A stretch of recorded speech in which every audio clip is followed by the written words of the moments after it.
The real issue in my experience is that if you haven't had a slip, it doesn't actually mean that you won't have a slip tomorrow. And part of the job of a health and safety professional will be to prevent slips happening. That, of course, leads to the sentencing guidelines, which were introduced in 2016, where lack of action is going to significantly increase the culpability. So it's no good saying to the inspector or your bosses, well, we didn't have a slip, so I did nothing, and then somebody slips over and it's too late. In terms of the consequences of the slip, yes. I mean, you can. Some people will slip and they're able to recover a slip, and there's no issue or injury at all. Other people might just fall on their backside and just feel a little bit embarrassed and a bruise or whatever.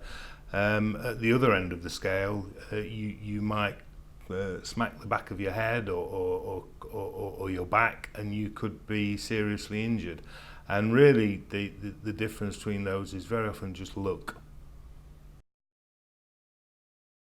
I think, in my experience, a lot of the accidents, probably most of the accidents that we were asked to investigate were avoidable, or certainly you could have reduced the risk of them happening, and very often with some fairly simple controls. I mean, I remember one where a simple change to a cleaning regime, which was pretty much cost neutral, knocked out 50% of the duty holders' accidents.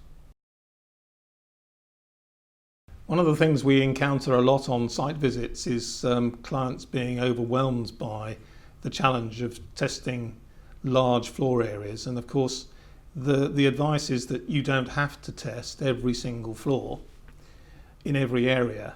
Our recommendation typically is to take a prioritised approach, look at the risks, look at where the accidents may or may not be happening, look at the contamination where it's highest, and actually potentially create a priority list of actions and start something somewhere as a trial. So you could, for example, choose your worst 5 areas in a shopping centre, a factory, a kitchen, whatever, and take actions to mitigate risk in those. That in itself will give confidence to yourself and the management to take that further. And very often the learning from those experiments and trials will serve to inform the rest of the site. And in fact, you might be able to avoid doing a pendulum test at all in some of those, because you've got the solution already found, which you know works on the same floor surface, but in a different area of the premises. Taking some action and starting the ball rolling is really important, and gets the focus of the company and the site on solving or starting to solve the problem.